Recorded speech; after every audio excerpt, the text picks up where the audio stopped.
Comment conserver la fraîcheur malgré l'âge, l'usure, la fatigue, la maladie?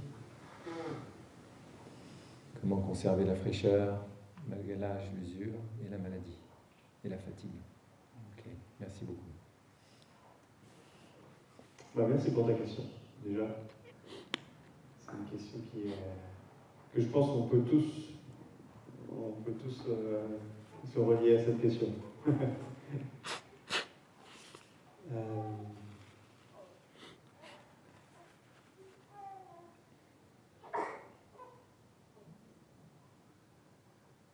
Et effectivement, c'est une question que je me pose et que je suis en train de contempler là, parce que comme je me suis cassé le poignet la semaine dernière, et que c'était la première fois en fait que je me casse quelque chose, mais ça m'était jamais arrivé jusqu'à là. Donc c'était quand même une prise de conscience. Je me disais, ah tiens, je suis pas incassable. Je peux me casser quelque chose. Et du coup, ça a touché quand même quelque chose de vulnérable en moi, très clairement. Parce que je me suis dit, oula, c'est un autre rappel que ce corps est en train de vieillir. Outre le fait qu'effectivement je viens de fêter mes 46 ans, et que, maintenant je commence à me rendre compte effectivement déjà à la quarantaine que mon corps change, quoi. Et qu'il devient moins élastique, la preuve. Et il devient moins fort aussi.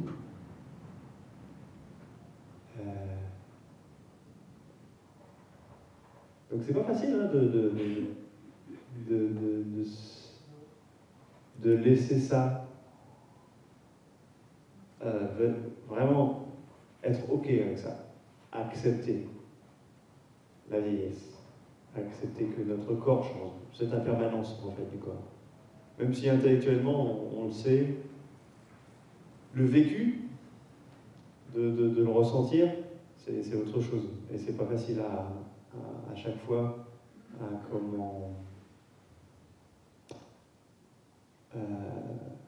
à digérer, en fait, je dirais. C'est comme ça que je le ressens, moi. Mais je sais que c'est très important, personnellement.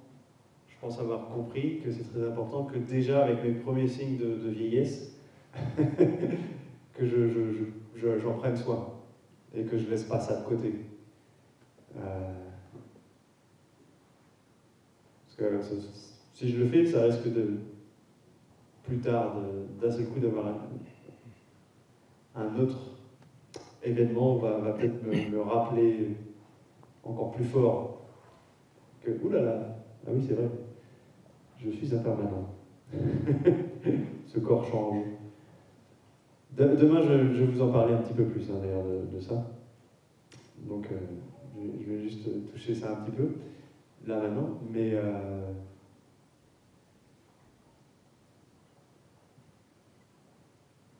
voilà. Là où est-ce que j'en suis, c'est vraiment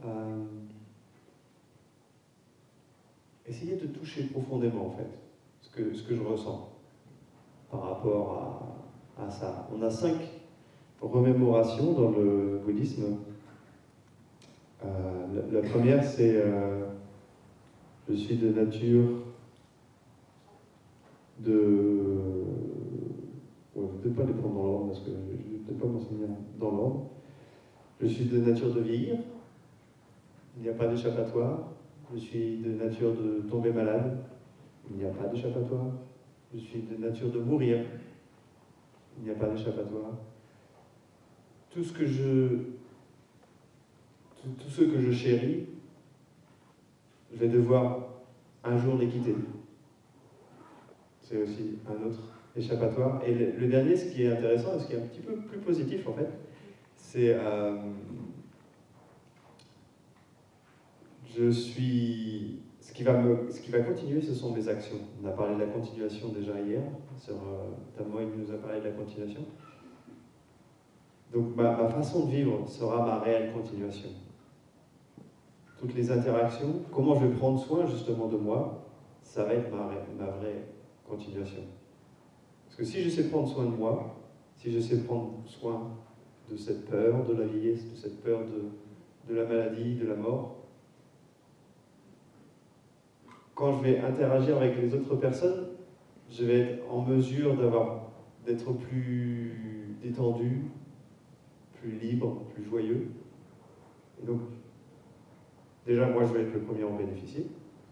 Et en plus, ça va être les gens autour de moi qui vont être aussi en mesure de bénéficier justement de la pratique, de ma pratique. Et c'est ça, la réelle continuation. En tout cas, c'est comme ça que j'ai compris. Et oui, il y a des événements dans notre vie qui nous rappellent ça, parfois assez fort. Comme les décès, des décès d'êtres chers. Et il y a tout un processus après comment on appelle ça, faire le deuil. Il y a tout un processus à honorer par rapport à la personne qui nous était chère et qui a disparu.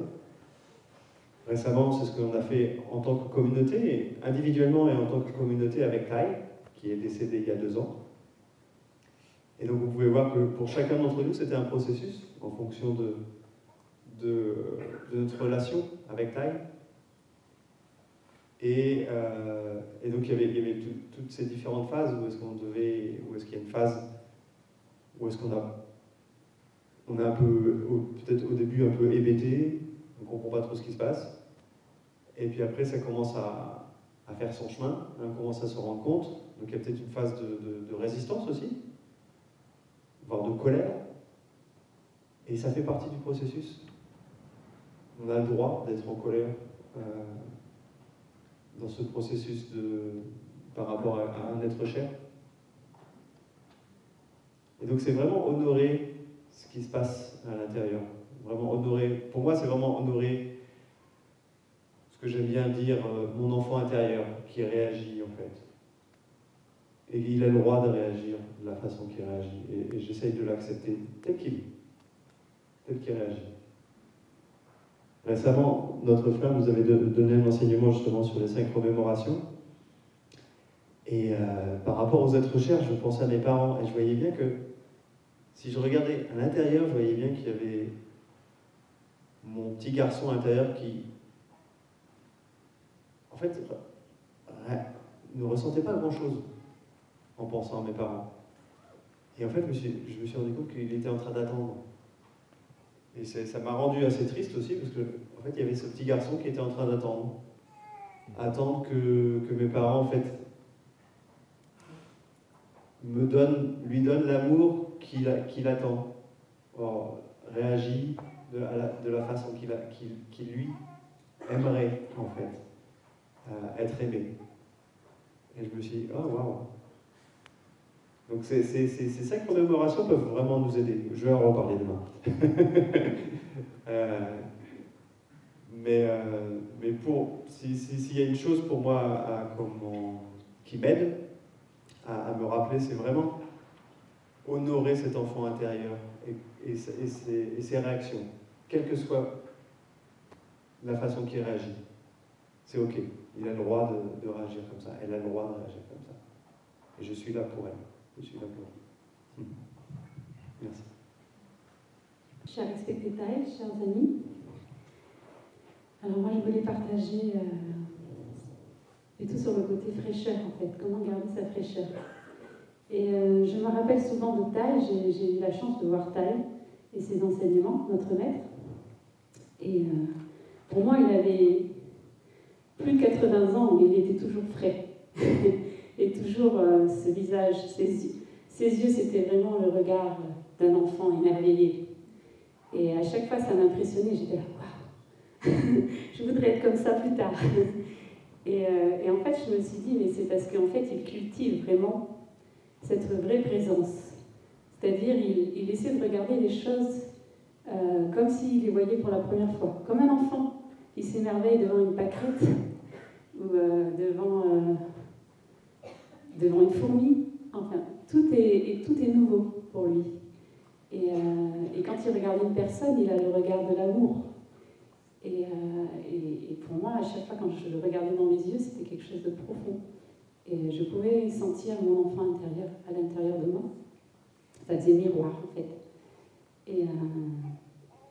Et je me rappelle une fois, juste pour vous montrer l'enfant de Thaï qui est là en moi, une fois on faisait une marche méditative. C'était Thaï qui, bien sûr, guidait les marches méditatives. Et c'était au Hameau Nouveau. Et on marchait la colline, tous ensemble. Et à un moment, parce que c'était au moment de... Parce que c'était la retraite francophone, et la retraite francophone, c'est pendant le printemps, donc les fleurs sont magnifiques. À un moment, il se retourne d'un seul coup avec son sourire. Il ramasse une feuille de pissenlit, comme ça, et puis il se retourne, il nous regarde, et puis il soufflait sa feuille de pissenlit. Et là, je dis, ah oui, c'est exactement ça. Il sait comment nourrir son enfant intérieur. Et tout le monde s'est arrêté, le regardait comme... C'était vraiment un miracle, en fait. Je me dis, c'est un maître, mais il fait des choses comme ça. Il se permet de faire des choses qui le rend vivant, en fait, là. Et pour moi, c'est ça la beauté, en fait, de la fraîcheur, de cultiver cette fraîcheur, cette envie de goûter à l'instant présent, être vraiment présent et être là. Voilà. Merci.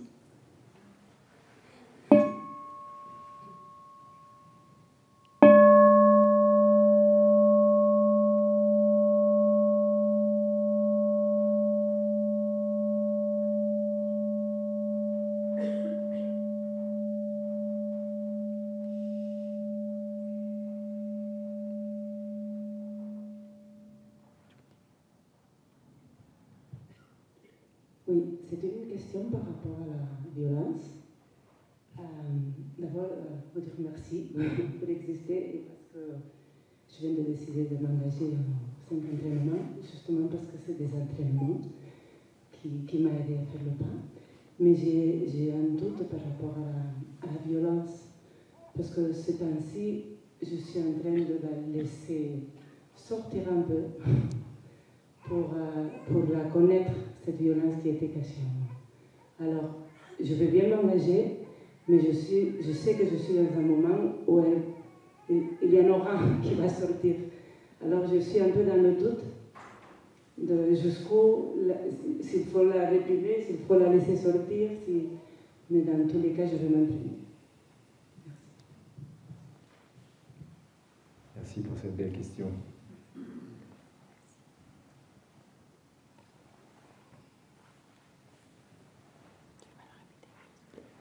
Donc la question, telle que je la comprends, c'est la violence est en nous.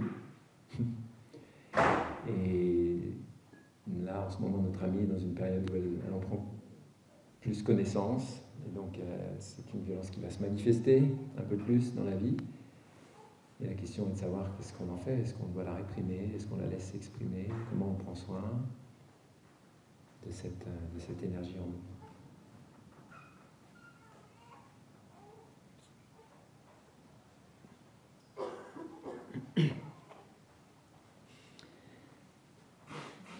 Je vais commencer, le temps que notre sœur rencontre se prépare. Parce qu'elle m'a dit, pas tout de suite, pas dès le début, laisse-moi un peu de temps. Je la prépare un peu. Vraiment, merci pour ta question, parce que je sens qu'il y a une aspiration dans ta question, une vraie aspiration profonde, à prendre soin de ce qui se manifeste en nous. Donc ça, c'est le plus important. C'est à ça que servent les entraînements. Et plus on les pratique, les entraînements, plus on peut être surpris de découvrir la profondeur de ces parts de nous-mêmes qu'on a refoulées depuis des années. La haine, la violence, l'envie de tuer. Moi, j'ai déjà rencontré ça en moi, et plusieurs fois. Et c'est saisissant, en fait, de se rendre compte qu'il y a une partie de moi qui a pu se manifester à certains moments de ma vie, alors heureusement pas jusqu'au passage à l'acte, qui avait envie juste de tuer quelqu'un. Et donc, on est sur un terrain un peu glissant, parce qu'effectivement, il ne s'agirait pas de passer à l'acte. Hein. Et malheureusement, on voit que beaucoup d'êtres humains sur cette terre n'ont pas encore appris comment prendre soin de ces énergies-là et se retrouvent, pour plein de conditions, je dis ça sans jugement, mais se retrouvent pour plein de conditions qui sont les leurs, à passer à l'acte. Donc, c'est vraiment essentiel ce que tu nous proposes là, c'est une responsabilité individuelle et collective. Plutôt que de se dire, ou de juger ces gens à l'extérieur qui commettent ces actes, de ramener cette énergie à l'intérieur et de se dire, ok, et moi, qu'est-ce que je peux faire avec ça? Est-ce que je peux faire ma part? Me rencontrer dans cet endroit-là. Il se trouve que notre frère a parlé de l'enfant intérieur, donc mon enfant il s'est réveillé là quand il a dit ça. En plus, il y a eu la méditation de ce matin, avec papa et maman aussi. Et ma maman, elle m'a eu très jeune. C'était encore une enfant, je pense, peut-être une adolescente, mais vraiment pas prête à être maman. Et donc, c'était pas facile pour elle. En plus, moi, j'étais quand même, vous avez remarqué un peu sûrement, plein de vitalité déjà. Donc, un petit peu intrépide, donc à faire plein de choses qui perturbaient ma maman. Et donc, elle avait beaucoup de colère et ça se terminait en violence. À l'époque, je pense que ça a quand même principalement disparu des maisons aujourd'hui. Il y avait un martinet dans la maison accroché à l'entrée. Je ne sais pas si vous avez déjà vu un martinet. Donc, c'est un morceau de bois, puis au bout, il y a des lanières en cuir. Et avec ça, on peut frapper, en fait. Comme si j'étais un cheval, quoi. Mais voilà. Et je me souviens que ma maman, de temps en temps, elle était tellement prise par sa propre violence, par sa propre difficulté, qu'en fait, elle avait ce passage à l'acte. Et elle me courait après dans la maison avec le martinet. Et moi, j'essayais d'échapper. Et de temps en temps, j'y arrivais. De temps en temps, j'y arrivais pas. La plupart du temps, j'y arrivais. Donc, ça la mettait encore plus en rogne. Et mon père qui a subi la violence de la guerre d'Algérie, était incapable de se positionner. Il était paralysé, en fait. Donc, c'était terrible aussi de ne pas avoir la protection de mon père à ce moment-là. Donc, ça m'a pris des années de processer ça. Et j'ai beaucoup souffert de cette violence. Et j'ai vu que cette violence, forcément, ma maman, elle me l'a transmise aussi. Donc, il a fallu que je m'en occupe. Et là où elle est apparue le plus clairement, pendant pas mal d'années, en fait, elle était un peu en souterrain. Elle était là, mais pas dans une violence telle qu'on peut la voir si, par exemple, on frappe quelqu'un ou si on crie. Mais elle était là partout en moi. Elle se manifestait dans mes relations, dans ma façon d'être, dans ma façon de traiter les autres, dans ma façon de me traiter moi-même. Elle était tout le temps là, en fait, mais je ne la voyais pas. Je me faisais violence en permanence, quelque part. Jusqu'au jour où je suis devenu papa, et ma deuxième fille, Lucia, qui est en Argentine, qui vit en Argentine maintenant, elle est née avec cette colère. Elle a récupéré le paquet de la grand-mère. Alors les 2-3 premières années, ça ne s'est pas trop vu, puis à partir de l'âge de 3 ans, c'était l'explosion quotidienne. Tous les jours, elle rentrait de l'école, elle partait en explosion de colère, mais dans une violence, mais avec sa maman, on se dit, mais qu'est-ce qui se passe? Qu'est-ce qu'on a fait? Alors au début, on essaye de soutenir un peu comme on peut, et puis, mais c'était une véritable possession, cette chose. Et au bout de quelques semaines, elle était là, en face de moi, à piquer sa colère, à vraiment aller dans tous les sens. Alors si je me souviens que quand j'étais adolescent, j'ai aussi, moi, essayé de manifester ma colère, avec ma grand-mère qui m'avait adopté, mais comme elle ne supportait pas, il fallait très très vite que je m'arrête, en fait. Donc ma fille a pris le relais, elle s'est dit, bon, lui, il n'a pas fait le boulot, on va continuer. Et un jour, elle était en face de moi, et j'ai senti ma main qui se levait comme ça. Et j'ai eu envie de lui en mettre une, c'était tellement insupportable. Et là, j'ai regardé ma main, et je me suis dit, mais non, je peux pas, c'est pas possible.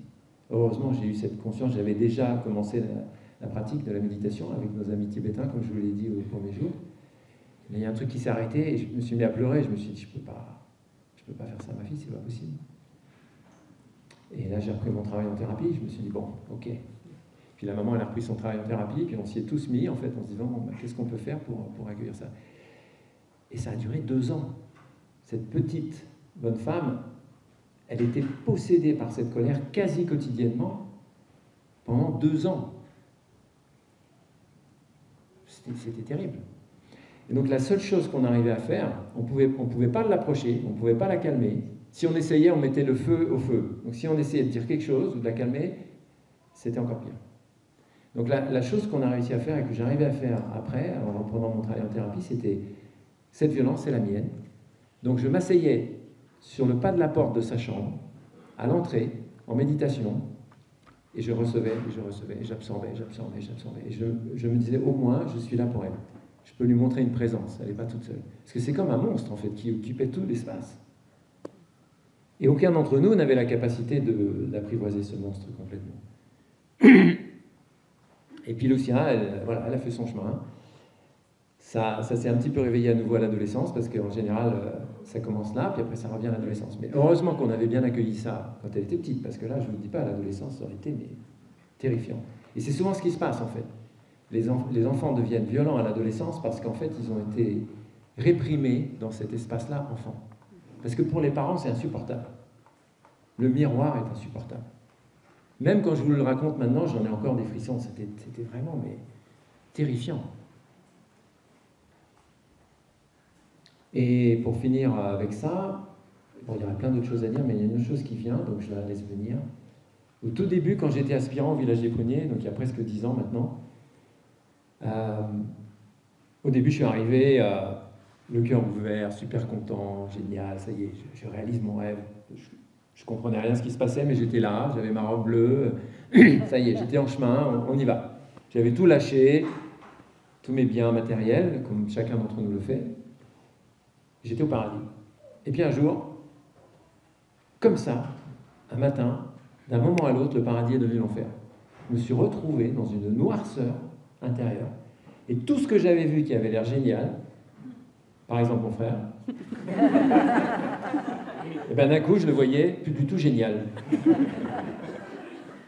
Bon, il n'était pas là à ce moment-là, donc c'était pas lui. C'est pour ça que je peux dire ça. Mais ça aurait pu être le cas. C'est-à-dire, d'un seul coup, tout est déformé. J'étais pris, moi aussi, avec ce monstre, qui était mais dans une rage. Et je me disais, mais c'est n'importe quoi. J'avais des jugements sur tout, sur tous les gens, sur tout. J'étais dans une torpeur, une noirceur. Et je me suis dit, oh là là. Et là, je me suis accroché. J'avais quand même une petite partie de moi. C'est là que la pratique est utile. Petite partie de moi qui se disait, ça doit faire partie du processus. Heureusement, j'avais déjà beaucoup travaillé avant sur moi, donc il y avait une partie qui restait un peu dans la lumière et qui disait ça doit faire partie du processus. Tais-toi, toi, paf, il y avait une claque qui repartait. Mais non, et cette partie-là était quand même là. Donc je traverse, et ça a duré 3 jours comme ça, dans le noir complet. Et ce que j'ai vu à ce moment-là, c'était vraiment un dragon, mon dragon intérieur, dans une furie mais totale. Il aurait pu exterminer tout le monde, en fait. Bon, j'ai accueilli ça, c'est calmé, et je me suis dit, ben ouais, je suis au bon endroit, c'est normal. Je suis là pour ça. J'ai choisi la lumière de la pleine conscience, je me suis mis dans un endroit où tout le monde fait ça, donc forcément, je ne peux pas espérer que ça va rester sous le tapis. D'accord? Donc, quand on pratique, on accepte dans le contrat, c'est marqué un tout petit en bas de page, vous allez rencontrer votre dragon intérieur. Donc si vous n'avez pas lu, bah, tant pis pour vous, il fallait lire les conditions jusqu'au bout. Mais c'est vrai, parce que plus on cultive de lumière, plus ça pénètre et plus ça va aller chercher dans les zones d'ombre, en fait. Et pour finir l'histoire, pour ne pas être trop long, je crois que je me suis retrouvé quelques temps après dans un panel de 5 entraînements, ça doit être ça, et puis j'ai partagé. Parce que quand on partage aussi, on libère. Et j'ai raconté que, du coup, dans les dernières heures de ce moment de tourmente, je visualisais mon dragon et je le caressais. Au début, impossible. Impossible. Puis petit à petit, en pratiquant l'assise et la marche, j'arrivais à caresser mon dragon. Et le lendemain matin, ça c'est pour la jolie petite histoire de la Sangha, il y a un ami laïque qui avait écouté mon partage, qui est arrivé, il s'est assis en face de moi au petit déjeuner, il a posé sur la table une petite sculpture. Il avait sculpté un dragon dans la terre, il avait modelé un petit dragon qu'il avait mis sur un petit rondin de bois, et il y avait un petit personnage en méditation qui caressait le dragon. Et si vous venez dans la chambre dans laquelle je suis aujourd'hui, je ne sais pas si mon frère il avait déjà remarqué ça, eh bien dans ma chambre, il y a toujours ce petit dragon, parce que ça c'est trop précieux, quoi. Et quand il m'a posé ça sur la table, fondu en larmes, parce que je me suis dit, waouh, quelqu'un a compris et me manifeste tout son amour, et ça c'est l'amour de la Sangha. D'un coup, je ne suis plus tout seul. Donc avec l'énergie collective, avec la force de la Sangha, on peut faire des miracles, y compris traverser ça. Et aujourd'hui, pour revenir sur ma fille, quand on s'est vu il n'y a pas longtemps, je lui ai posé la question, comme ça un peu de manière anodine, alors, et la colère? Elle me dit, oh, la colère? Non, je ne sais plus ce que c'est, ça a complètement disparu. Et c'est vrai, quand on la voit, on sent que ça y est, c'est transformé. Bon, on ne sait pas quand est-ce que ça reviendra et comment, maintenant, parce qu'avec la loi de l'impermanence, puis avec la lumière, on ne sait pas, peut-être que ça peut revenir. Mais on est prêt. On est prêt et on n'a pas peur. Enfin, en tout cas, moi, je n'ai plus peur de ça. Et je vois que tu n'as pas peur. Et c'est ça qui est important. Merci pour votre écoute. J'espère que je n'ai pas été trop long. Je fais partie dans le récit. Chers Thầy respectés, chers familles, la violence est une énergie. Et énergie, nous savons que l'énergie peut transformer.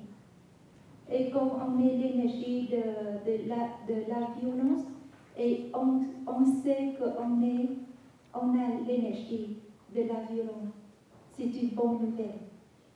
Si on est en violence mais on n'est pas, ça fait beaucoup de souffrance.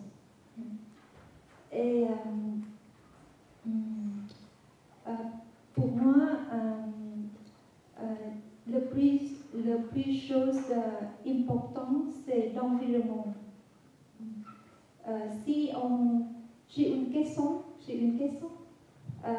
Passer de 2 jours ensemble, est-ce que votre énergie de violence s'élève ou non? Oui? Non? Ok, c'est bien. Parce que l'énergie de la Sangha, tout le monde vient et pratiquer la méditation ensemble, et tout le monde a bon cœur, tout le monde a beaucoup de bonté et de compassion, de compréhension.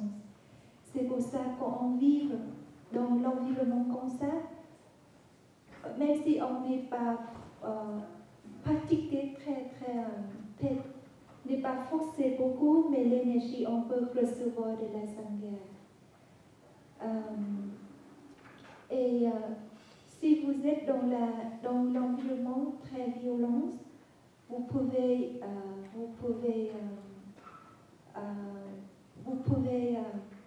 pratiquer, retourner à vous-même, respirer et prendre soin de vous, prendre soin de les émotions fortes, parce que l'énergie de violence va nous arroser très vite.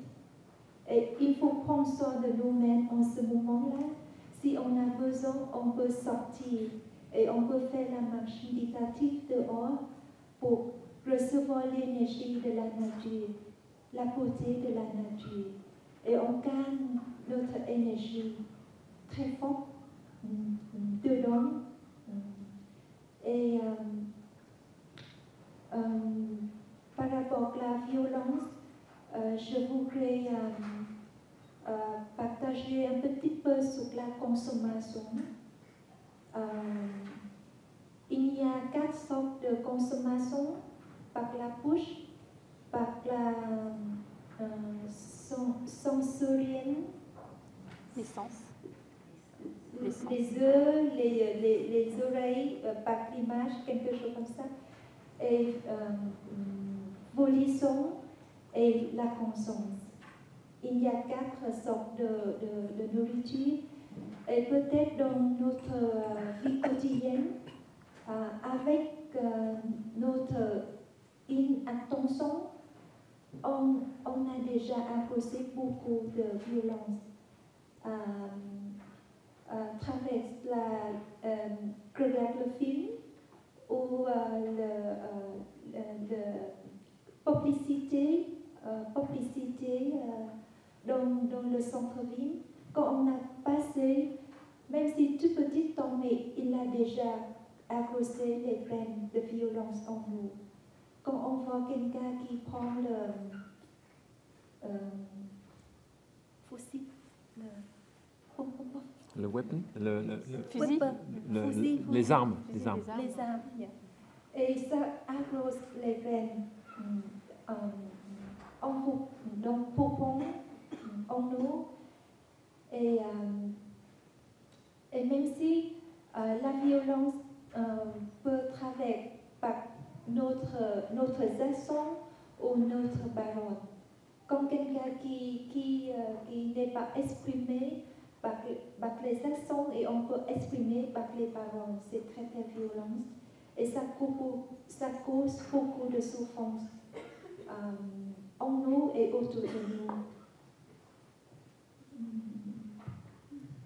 Et si l'énergie de pleine conscience s'élève dans notre conscience, et on peut inviter à notre énergie, c'est l'énergie de pleine conscience. Avec la pratique de respiration, pratique de pleine conscience, on peut embrasser comme ça. Yeah. On inviter et embrasser comme ça. Et puis, l'énergie, parce que l'énergie de pleine conscience, on a déjà cultivé chaque jour, ça devient quelque chose de très fort en nous. Et l'énergie de pleine conscience devient tout petite. Et ça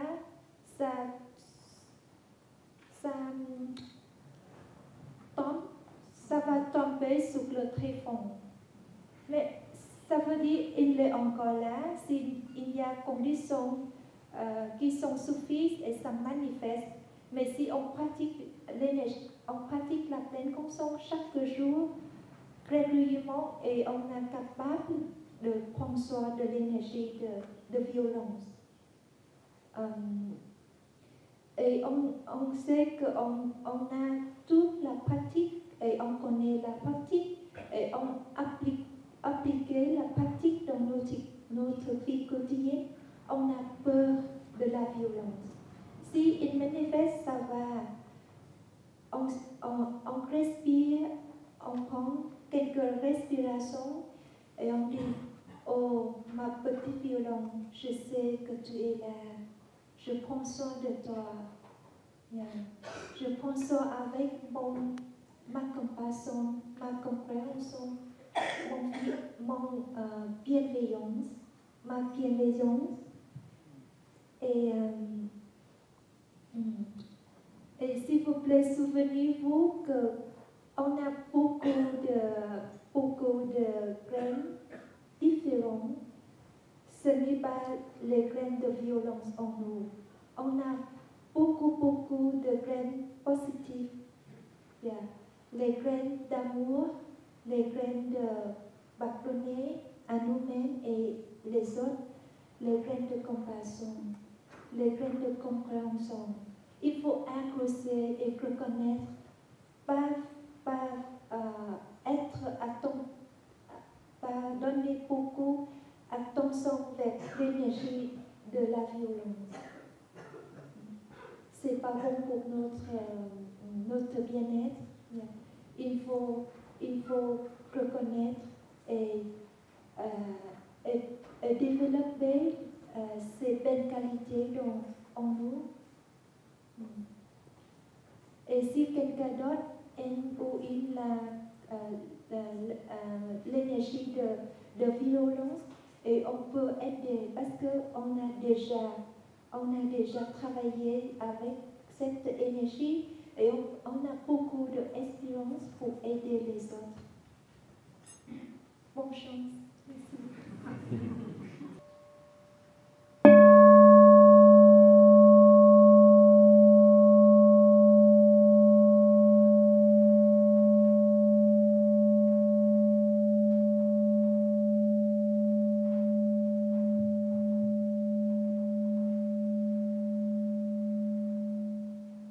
Pourquoi les gens en fait,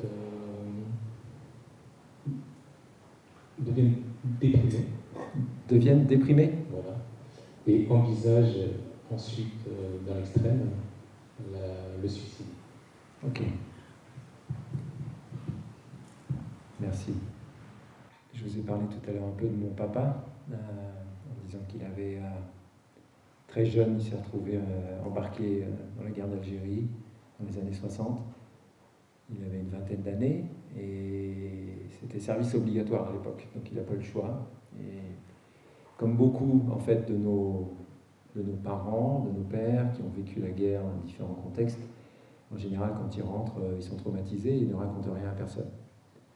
Et mon père était quelqu'un de très sensible, très très sensible. J'ai hérité de cette sensibilité, donc papa, merci de ton cadeau. Et je crois que sincèrement qu'il était un peu dépressif aussi, que c'était vraiment difficile pour lui de s'en remettre. Et ma maman, je vous l'ai dit tout à l'heure, avait cette énergie de feu, de colère, mais elle avait aussi beaucoup de joie, donc elle avait toute la vitalité qu'elle avait avec. Et donc, quelque part, je crois qu'ils avaient fait une sorte de contrat, comme on fait souvent inconsciemment. Et voilà, ma maman a apporté cette vitalité dans le couple, et mon papa était bien heureux avec ça, ça se voit sur les quelques photos que j'ai d'eux. Et il se trouve que ma maman est décédée d'un accident quand j'avais 10 ans, quasiment sous nos yeux. Et là, mon papa, il n'a pas supporté, il a plongé, et 3 mois après, il s'est suicidé. Donc,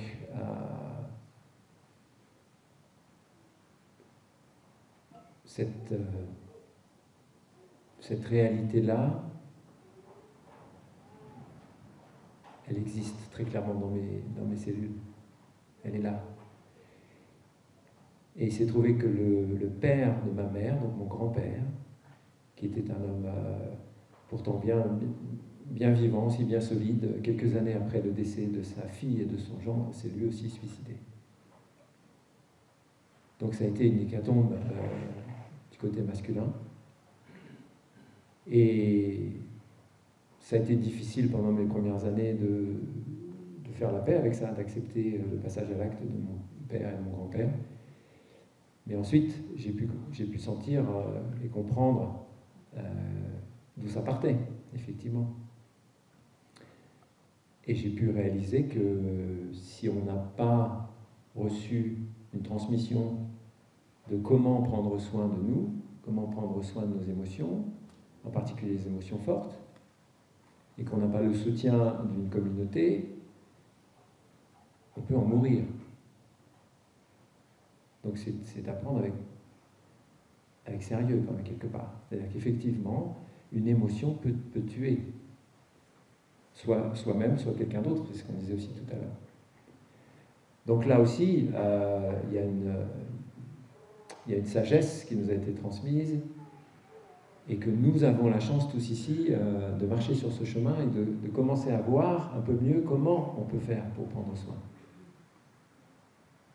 Et mon papa, il n'avait pas ça. Je suis sûr,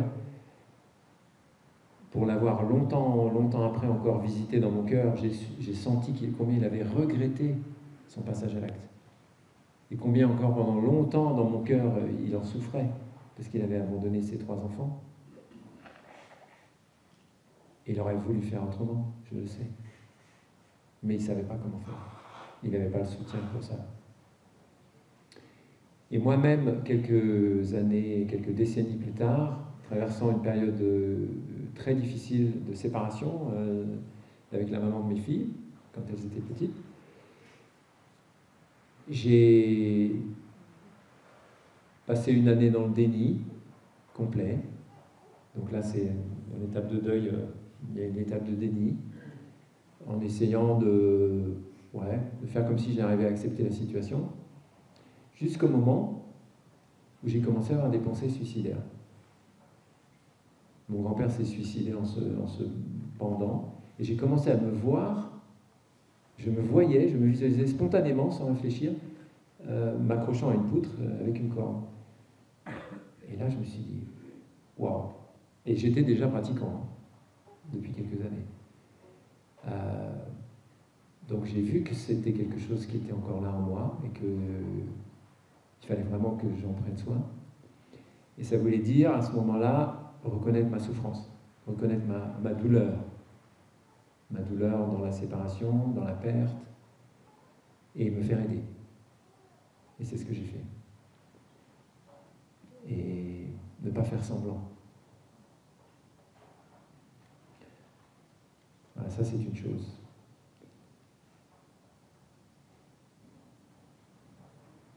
Alors peut-être, je vais laisser la place à mes frères et sœurs pour aller plus loin, en particulier peut-être sur la question de la dépression, comment prendre soin des graines de dépression en nous. Et voilà, on verra si j'y reviens plus tard. Merci. Chère Lily,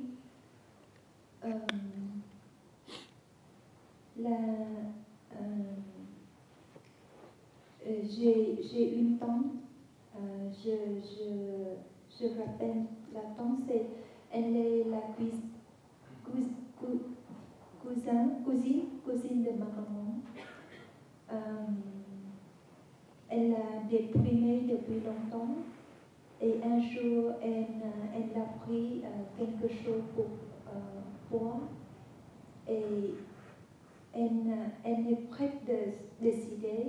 Et à ce moment-là, la volition de vivre surmontée en elle et elle est vraiment d'être vivante. Et puis, elle m'a demandé, aidez-moi, mais c'est trop tard. Et elle a décidé et elle a abandonné deux enfants. Une fille et un fils. Et quand j'ai reçu cette nouvelle, j'étais très triste parce qu'elle est quelqu'un, c'est très formidable, très gentil, très ouverte. Mais je ne sais pas pourquoi elle a pris de décisions.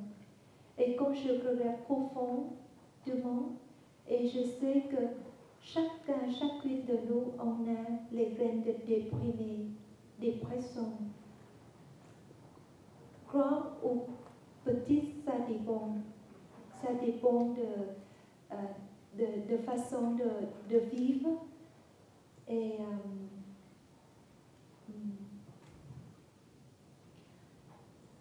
c'est pour ça la pratique de pleine conscience va nous aider pour être là, pour prendre soin de nous-mêmes quand nous avons des émotions fortes. Et on sait que comment on peut revenir à notre respiration. Et rester là avec notre respiration. Si les émotions fortes, on peut faire comme ça, on peut pleurer et on peut dire, oh, mes émotions fortes, je sais que tu es là, je prends soin de toi. Comme on regarde les lacs dehors, il y a beaucoup de vent. Si on a trop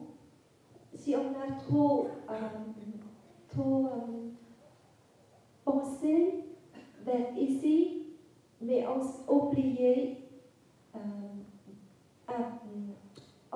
a oublié à retourner à la tronc de l'arbre. Le tronc de l'arbre, c'est très solide. Vous voyez, il y a beaucoup de vent, mais le tronc est toujours solide comme ça, mais le branche toujours bouger. C'est-à-dire, on peut prendre refuge dans notre respiration. On peut mettre nos mains ici, dans nos ventres, pour sentir notre respiration monte et baisse.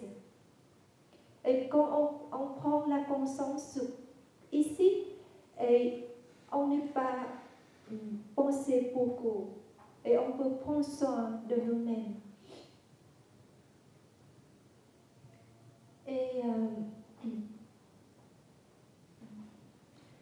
Et quand les gens veulent tuer, et on pense qu'on a beaucoup de souffrance, on a beaucoup de désespoir, on n'est pas le chemin. Personne ne comprend pas.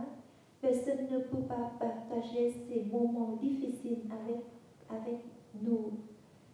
Et on pense que quand on termine notre vie comme ça, on peut finir notre souffrance. Mais ce n'est pas comme ça. C'est la continuation de souffrance dans l'avenir, dans une autre forme.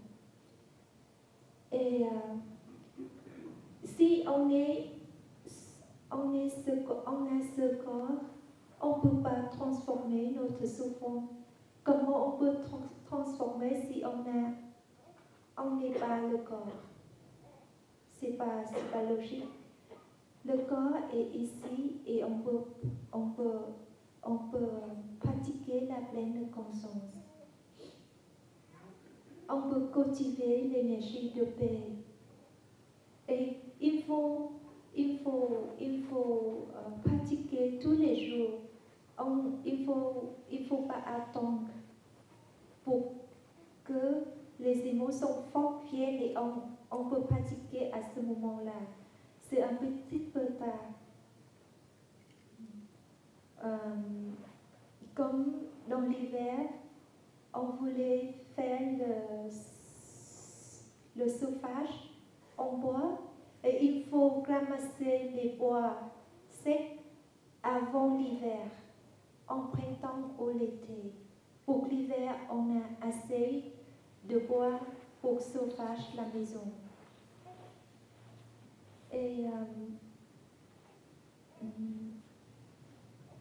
Et si quelqu'un qui veut finir leur vie, ça veut dire ce n'est pas pour moi, je pense que ce n'est pas l'idée en ce moment-là. Ça grossit depuis longtemps. Et ça le souffrance continue chaque jour, chaque mois, chaque année. Et personne ne peut pas faire attention. Parce qu'on est très occupé, on n'est pas là pour nous-mêmes, et on n'est pas là pour notre bien-aimé. Si on est là, on sait comment on peut s'aider, comment on peut offrir notre présence pour notre bien-aimé, pour écouter et pour soulager la souffrance. C'est pour ça il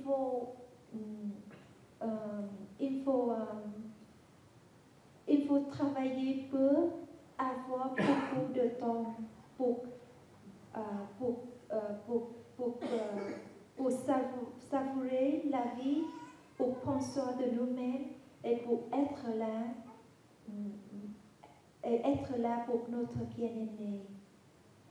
Si on est toujours courir, travailler beaucoup pour gagner l'argent, pour avoir une belle maison, une belle voiture, notre vie est très luxe et notre bien-aimé n'est pas avec nous. Comment on peut savourer, comment on peut goûter le luxe.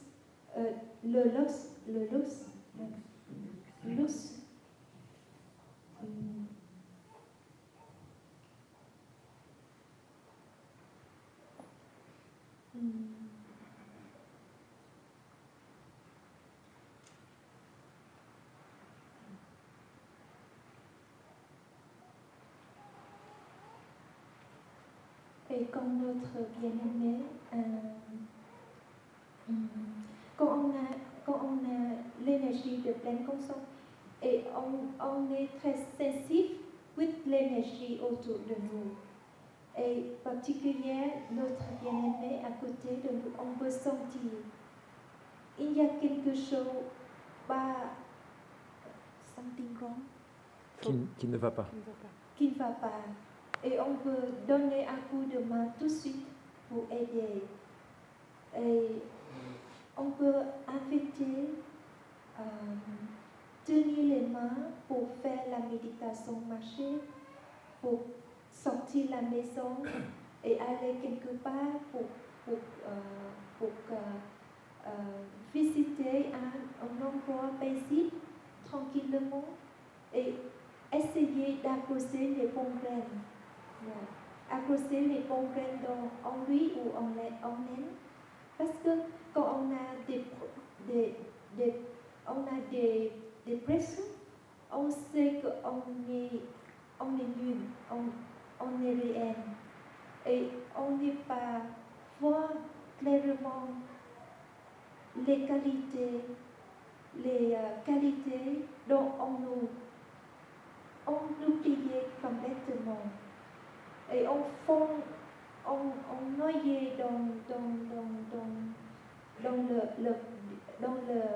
dans la dépression.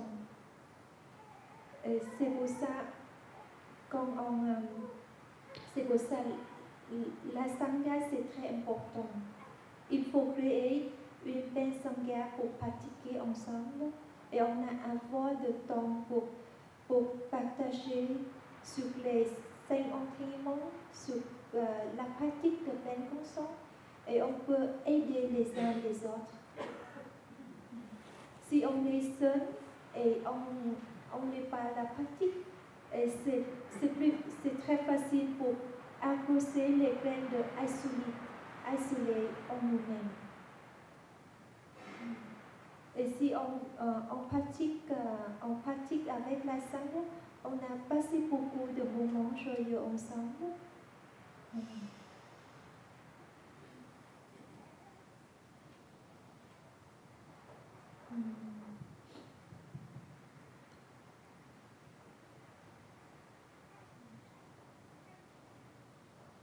Et si quelqu'un prend la décision, quelque chose comme ça, et on voit c'est un miracle, qu'il faut vivre en telle sorte qu'on a approché les graines de bonheur, la joie, de paix en nous chaque jour.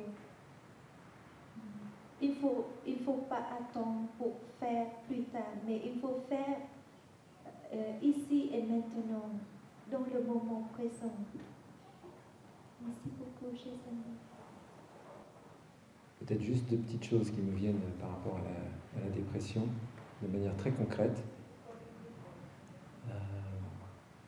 On sait, il y a de nombreuses études sur la dépression qui montrent que la dépression est multifactorielle, il y a plein de causes. Mais il y en a 2 que je connais bien pour les avoir expérimentés moi-même. Et c'est ces 2-là dont je vais vous parler. Parce que j'ai eu quelques épisodes dépressifs dans ma vie, et j'en ai fait un d'ailleurs en étant monastique il y a quelques années. Et la cause à ce moment-là, que j'ai identifiée, qui était vraiment très claire, c'est que je me suis mis la barre trop haut. Je me suis mis un niveau de pression, un niveau d'attente. Et si ça vous parle, vous voyez, c'est pas la peine de lever la main, on imagine que ça parle à beaucoup de monde. On a été très fortement conditionnés dans ce sens-là. Et donc d'un coup, je me suis retrouvé avec une robe monastique et la sensation que je devais être à un certain niveau. Alors voilà, c'est une construction mentale. Et donc le niveau de pression et d'attente est tellement monté qu'à un moment donné, je me suis dit, j'y arriverai pas. Et en particulier, je commençais à me comparer à Thaï. Mais là, c'est foutu, quoi. Si je commence à me comparer à Thaï, je ne suis pas de Thaï, comme dirait l'autre. Mais j'ai vu mon esprit qui commençait à se comparer à lui. Et là, voilà, j'étais juste rien du tout, quoi. Et donc même pas digne de porter une robe monastique. Et ça m'a fait plonger. Ça m'a fait plonger. Jusqu'à ce que j'arrive, grâce à la pratique et au soutien de mes frères et sœurs, à voir que c'était mon niveau de pression et d'attente, en fait, qui me faisait plonger dans la dépression. Et l'autre cause qui est assez proche de celle-là, mais qui est un tout petit peu différente, c'est si mon aspiration profonde n'est pas claire, et si je ne la mets pas en pratique dans ma vie, je prends le risque aussi de générer une forme de dépression. Parce qu'il y a un conflit intérieur entre la partie de moi qui veut réaliser quelque chose qui est cher à mon cœur et toutes les causes qui font, toutes les bonnes raisons ou mauvaises raisons qui font que je ne m'autorise pas à le faire. À changer de travail, à changer de lieu de vie peut-être, à changer de compagnon ou de compagne, peut-être voilà, à vraiment faire une révolution dans ma vie, comme par exemple venir à une retraite et démarrer un chemin spirituel, alors que tous mes amis sont sur un autre chemin. Et là, je me dis, bah non, parce que sinon je vais perdre tout ce que j'ai construit. Donc c'est très important, et ça rejoint la question sur la fraîcheur. Cette fraîcheur chez moi, je la cultive par mon aspiration. Je me lève le matin, je sais pourquoi je suis vivant, et je sais ce que je suis en train de réaliser est en phase avec ce que mon cœur veut réaliser. Profondément. Et pour moi, cette aspiration, elle se traduit en une phrase qui est venue en moi il y a déjà pas mal d'années. Et c'est mon mantra, c'est quelque chose qui me guide et auquel je reviens tout le temps. C'est être un ambassadeur de l'amour et de la joie. Être un ambassadeur de l'amour et de la joie. Le jour où ça a émergé en moi, j'ai fait « Waouh, ok, quel programme !» À l'époque, je n'étais pas encore monastique. Et vous voyez où ça m'a emmené ? Être un ambassadeur de l'amour et de la joie. Donc quand je suis perdu, quand je sens peut-être que j'hésite un peu sur mes choix, je reviens à ça. Je me dis, est-ce que ce que je vais faire aujourd'hui est en phase avec mon inspiration ? Mes pensées, mes paroles et mes actes. Les 3 karmas dont nous a parlé Sœur Samadhi hier. Voilà.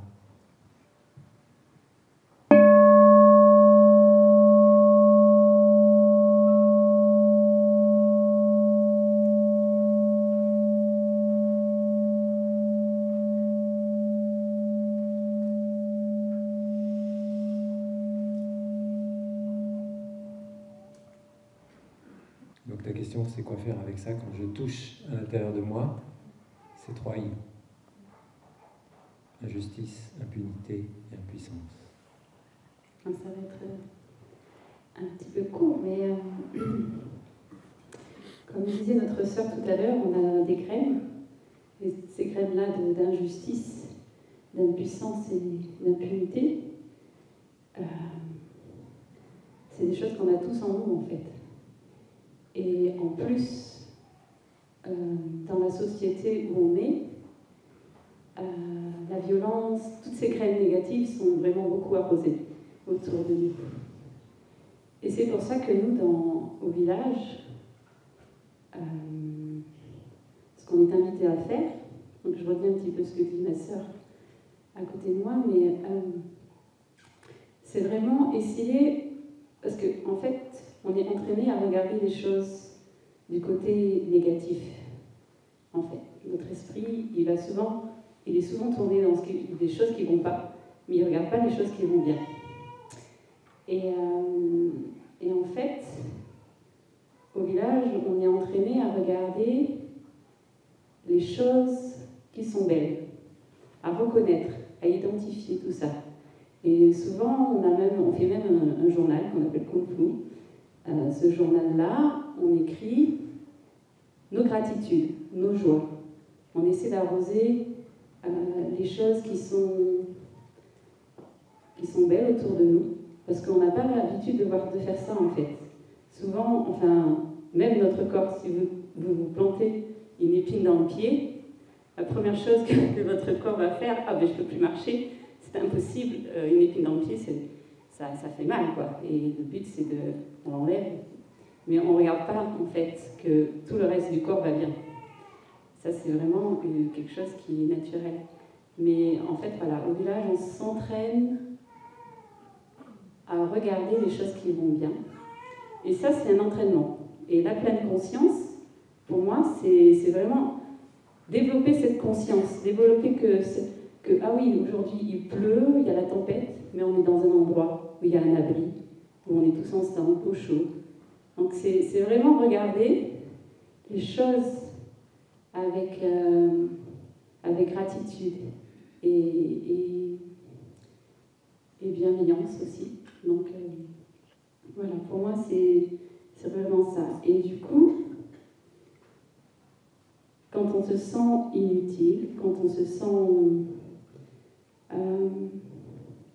si on regarde l'autre, pour moi c'est comme ça, parce que par exemple dans notre groupe de tournée, ou en sangha, faire sa place, c'est pas si évident que ça, parce qu'on est beaucoup. Et pour moi, ce sentiment d'inutilité peut être peut se faire, peut me dire, ah oui, ben en fait, il y a telle personne, et comme par exemple mon frère à côté de moi, qui est assez éloquent et qui peut faire des choses bien, et on se dit, mais moi je me sens inutile, je ne suis pas capable de répondre à des questions comme ça face à mon frère. Mais en fait,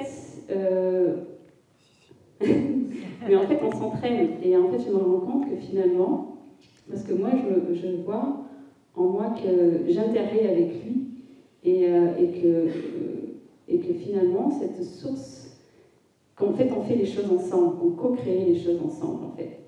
Que les choses que moi, j'ai pas, lui, il a, et lui, il a certaines choses qu'il n'a pas et que moi, que j'apporte. Et en fait, c'est voir,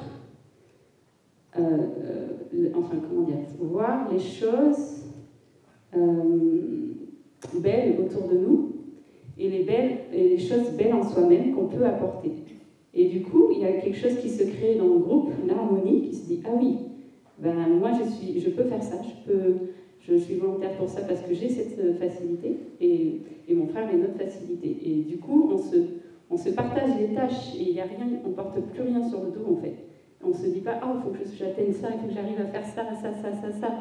Parce qu'au village, il y a tellement de choses à faire et à savoir faire qu'on ne pourrait jamais en fait. Et du coup, juste se concentrer et se dire, moi je lâche parce que je sais qu'il y a d'autres personnes qui peuvent le faire. Et ça, c'est du coup, ce sentiment d'inutilité, il n'est plus là. Parce qu'on a confiance. On a confiance en l'autre. On porte plus tout sur le dos en fait. Et pour moi, c'est ça, c'est avoir confiance en soi, confiance en la vie, confiance aux choses, parce que c'est sûr, il y a de la souffrance, mais il y a toujours des belles choses autour de nous, il y a des personnes autour de nous pour nous aider. Donc voir les choses qui vont, la pulsion de vie, plutôt que se tourner vers la pulsion de mort en fait. Et ça, c'est un entraînement qu'on fait au village en développant l'intérêt, la gratitude. Voilà, enfin, c'est ma réponse.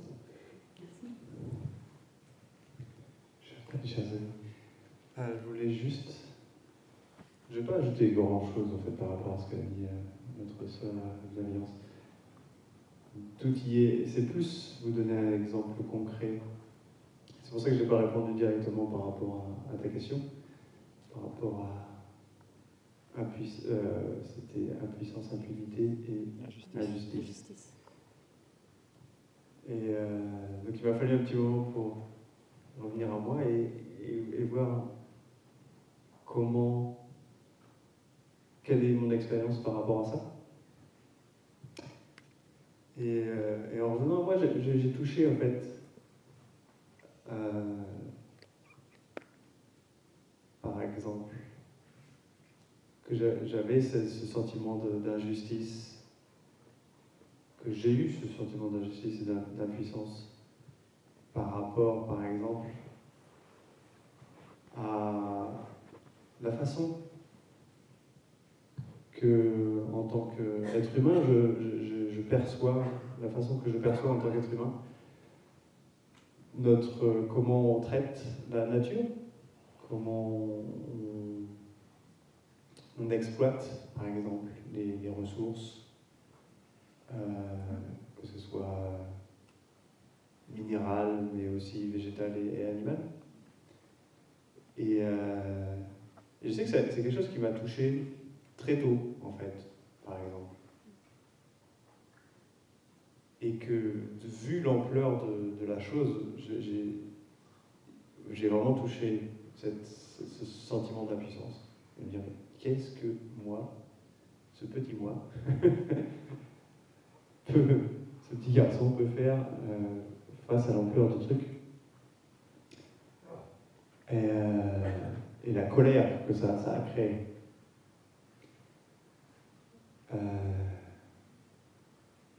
Ça, c'est quelque chose qui m'a habité depuis très longtemps, avec lequel je suis venu au village des Pruniers d'ailleurs, pour essayer de voir comment je peux prendre soin de ça. Parce que ça a créé tellement de colère que même parfois, on parlait du suicide par exemple. Clairement, ça m'a dirigé vers ça, à un moment donné. de plus, à un moment donné, de voir plus que ça, en fait. Et de toucher la graine de désespoir, en fait, par rapport à un avenir pour l'espèce humaine et pour la planète.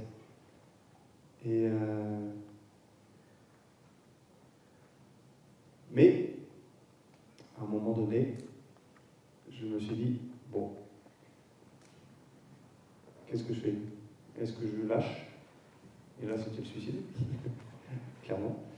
Ou est-ce que je trouve une solution, justement? Et ça a été vraiment tout un... C'est là où est-ce que j'ai vraiment commencé un voyage spirituel vraiment pratique. Où est-ce que je me suis rendu compte? Et ben en fait, c'est à chaque pas que ça va se construire. Et ça va être avec le premier pas, même si c'est un tout petit pas, je vais pouvoir sortir petit à petit de ça. À l'époque, je ne connaissais pas trop la pratique, alors je m'étais mis à faire mes exercices de mathématiques. J'étais au lycée. Et ça marche bien, hein, pour avoir une meilleure moyenne en maths, je peux vous dire, ça a porté ses fruits. Ma prof de maths était vraiment étonnée. Mais au-delà de ça, en fait, j'avais pris le premier truc que j'avais sous le nez, en fait, pour en fait arrêter de ruminer en fait ces pensées, de ruminer cette noirceur en fait à l'intérieur. Et concrètement, ça marchait pas mal en fait, parce que du coup, ça faisait bien fonctionner les ménages, les maths, donc du coup, j'arrivais à ne pas penser à autre chose à ce moment-là. Et petit à petit, voilà, arriver à sortir de ça et prendre de la hauteur en fait par rapport à la question. Et voir plus clairement la situation. Et à un moment donné, ce qui m'avait étonné, et là j'étais déjà au village des Pruniers, c'était de voir aussi, alors ok, il y a tout ce qu'on fait à la nature, mais en même temps il y a toutes ces merveilles qui sont là, juste devant moi en fait. À un moment donné, je me suis rendu compte à quel point j'étais pris dans ces idées et que je n'arrivais pas à voir en fait simplement ce qui était sous mon nez en fait. Donc les jolies petites fleurs, hier on en parlait avec une amie hier soir. Donc toutes ces choses en fait qui sont juste présentes là, maintenant. Et la question c'est, est-ce que moi je suis présent à cette beauté en fait, qui est juste là, juste devant moi. Et ça m'a vraiment aidé justement à retrouver beaucoup de joie et justement encore plus et pouvoir voir, prendre plus de distance par rapport au problème, à cette injustice, à cette impuissance et voir plus clairement quoi faire en fait. Et aussi que ma vision profonde n'allait plus venir de la colère, d'ailleurs, je ne sais pas si on peut appeler ça une vision profonde, mais que l'idée que j'avais de comment agir ne viendrait plus de la colère, mais en fait viendrait beaucoup plus d'avoir calmé en fait ces graines d'impuissance, d'injustice, de colère, pour pouvoir voir en fait quelle est la meilleure solution. Et avoir cette vision profonde qui peut toujours être améliorée.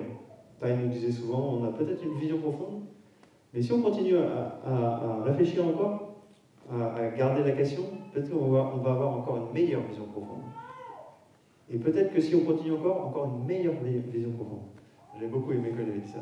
Donc c'est pas comme s'il n'y a qu'une vision profonde.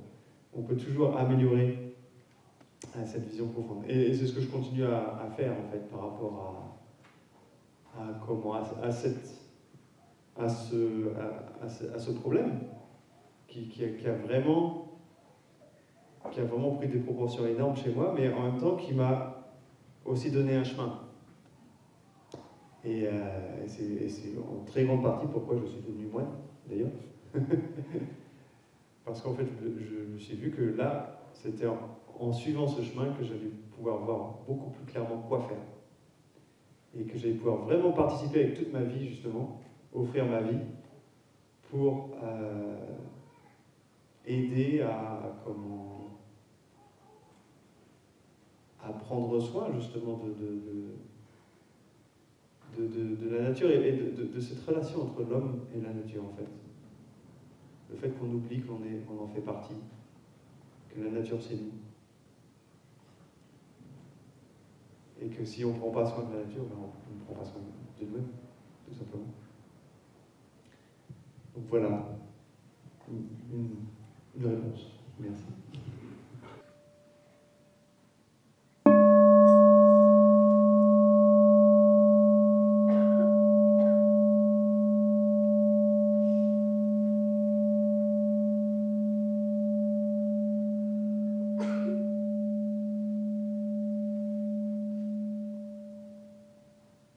Ma question porte sur la peur. C'est pour ça que j'ai décidé de venir en face de vous.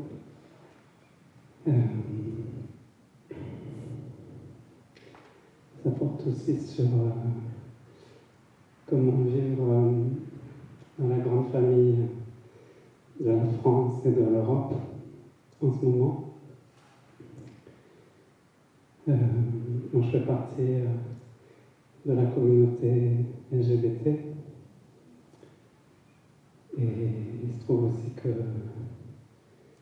par mes ancêtres, je suis connectée à l'histoire coloniale de l'Europe. Et dans 2 semaines, il y a des élections. J'aimerais savoir comment faire en fait avec la peur. Avant j'avais beaucoup de colère et je pense que j'ai réussi à de mieux en mieux à être avec ma colère, mais je sens que du coup ça laisse plus de place à la peur. Et je pense que j'ai peur en fait de la montée de la haine, de la haine de l'autre, que j'ai l'impression d'observer. Je voulais vous demander comment pratiquer l'amour véritable et la parole aimante avec cette peur.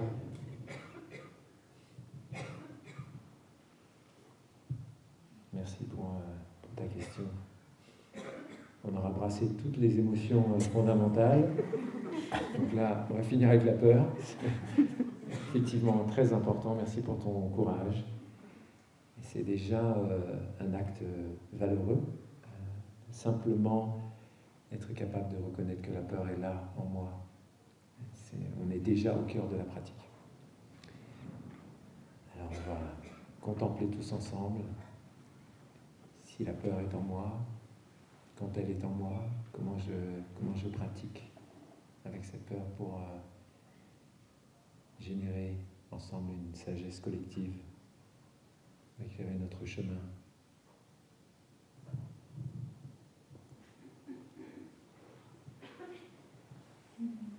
Chers amis, je voudrais démarrer petit peu.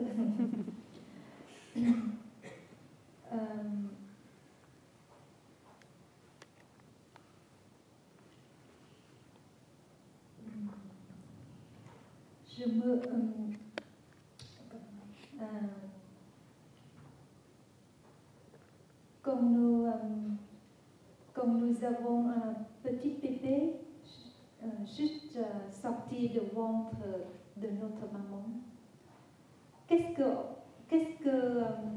que nous avons fait? En ce moment-là, il y a beaucoup de peur, c'est ça?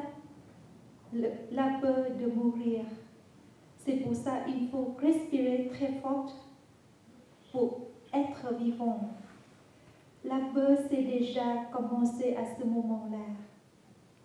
Et aussi, quand on est grandi un petit peu, et peut-être notre maman occupée de faire quelque chose, et elle n'est pas donnée assez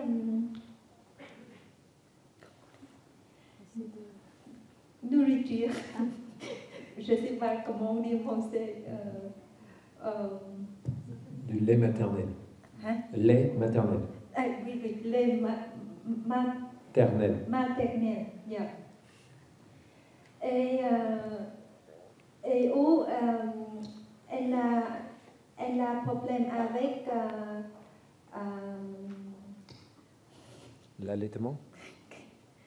pour faire pipi pour les enfants. On utilise quelque chose. Les couches. Les couches. Ah. Bien, les couches a déjà mouillé. Et elle a mal au ventre. Et elle a beaucoup de peur de abandonner de sa maman. C'est pour ça que le bébé fait n'importe chose, n'importe acte, comme elle peut crier très fort, elle peut pleurer pour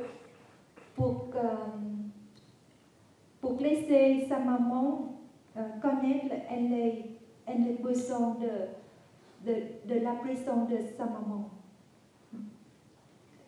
Et quand on a grandi, on a à notre peur d'abandonner par notre bien-aimé. Quand quelqu'un qui nous abandonne, on a beaucoup de souffrance. Et sur l'enseignement de l'amour véritable, il y a 4 éléments. Le premier, c'est la bonté aimante. Dans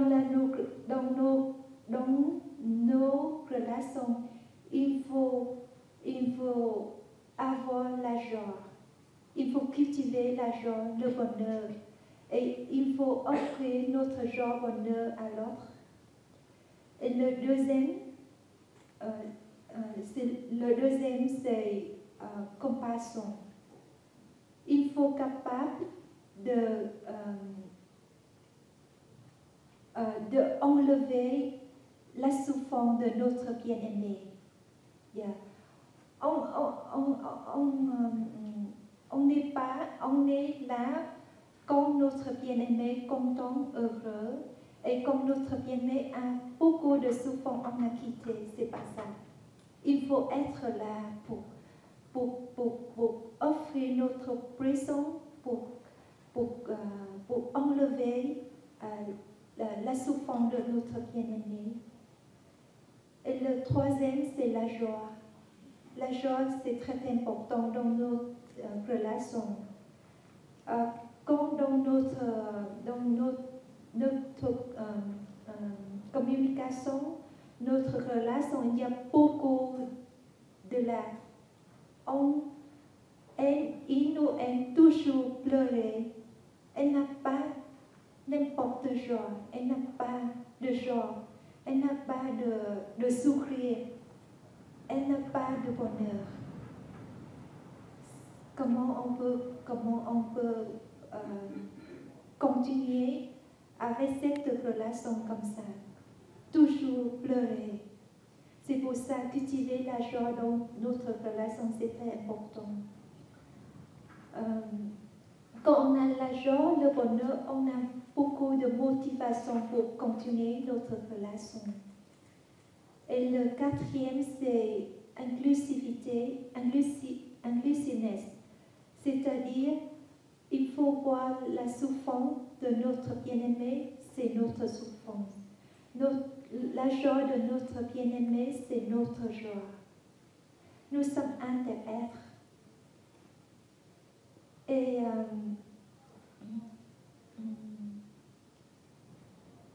Et comme j'ai déjà dit, la peur ou la violence ou quelque chose d'autre, c'est une énergie aussi. Et la peur peut transformer.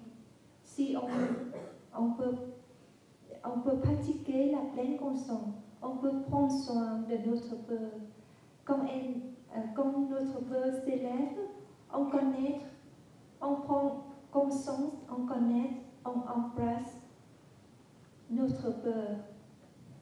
Et on est là pour notre peur. Quand on marche dans la nuit et on voit un corps, Une corde. une corde. Parce qu'il n'y a pas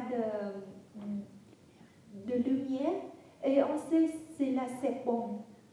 C'est la peur surmontée dans notre esprit. Et ça crée beaucoup de sentiments désagréables.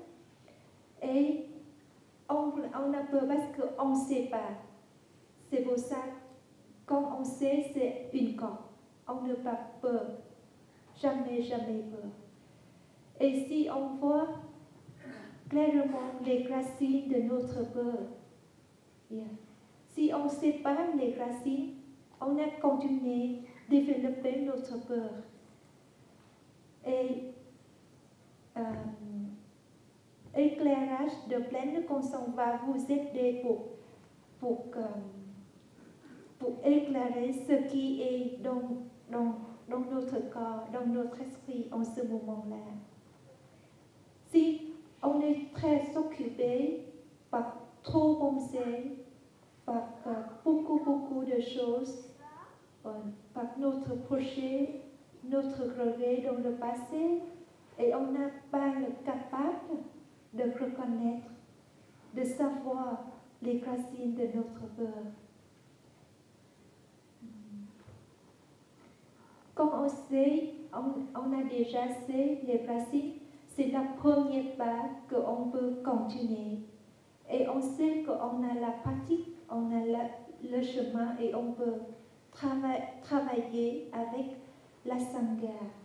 On n'est pas tout seul, on est la Sangha autour de nous. Et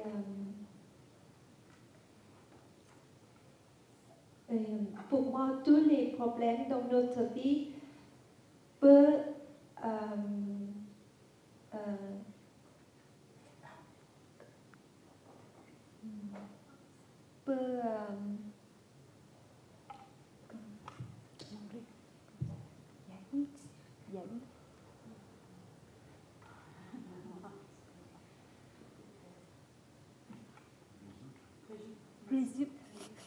merci beaucoup, peut résoudre avec la pratique de pleine conscience. C'est pour ça cultiver l'énergie de pleine conscience dans tout petit acte, tout petit pratique dans la vie quotidienne. C'est très important. Et j'espère que tout le monde peut continuer à pratiquer chez vous et on peut transformer tout ce qui en nous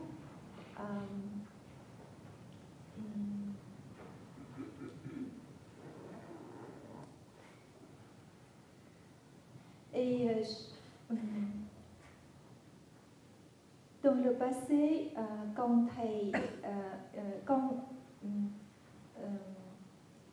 vous savez, la guerre en Vietnam, ça a causé beaucoup de souffrance et beaucoup de désespoir, de disrupture. Mais ça aussi, jusqu'à maintenant, il y a beaucoup de blessures dans le vietnamophone. Et si on n'est pas à la pratique, et on a toujours gardé cette énergie dans nous-mêmes. Et quand il fait face avec cette situation, il n'a pas perdu dans les désespoirs. Ça crée beaucoup d'énergie pour aider. Et son aspiration devient forte. Et il est allé aux États-Unis pour appeler la paix. Il est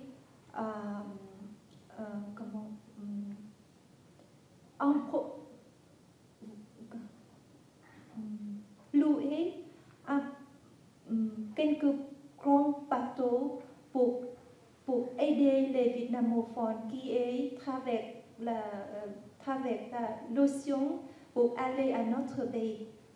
Ça crée, il n'a pas peur il n'est pas laissé la peur, il n'est pas laissé de désespoir noyer,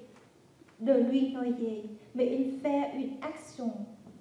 Son nom c'est une action, une action. Action c'est-à-dire renouvelle le bouddhisme en Europe. Et il prend l'action pour aider les gens qui sont dans la souffrance. Et je voudrais ajouter un petit peu sur la question là-bas. Et dans la forêt, il a dit qu'il y a beaucoup de l'arbre qui est encore vivant, qui est très vert, qui est très solide, mais il y a à notre côté, il y a beaucoup de l'arbre qui a déjà tombé et à mourir. Et notre attention, c'est toujours faire attention sur quoi? Sur les arbres qui a mouru. Ça crée beaucoup de désespoir en nous-mêmes. Et il faut regarder, Thầy nous a dit, il faut regarder les belles arbres, les beaux arbres, toujours là, solides, pour avoir beaucoup de motivation pour continuer et pour pratiquer. Et dans notre vie, dans notre société, il y a beaucoup de personnes comme Thầy. Il a fait beaucoup de choses. Ce n'est pas seulement pour le Vietnam, mais pour tout le monde. Et nous sommes la continuation de Thầy. On peut faire comme Thầy. On peut pas laisser de désespoir de nous noyer. Il faut faire quelque chose pour changer, pour aider.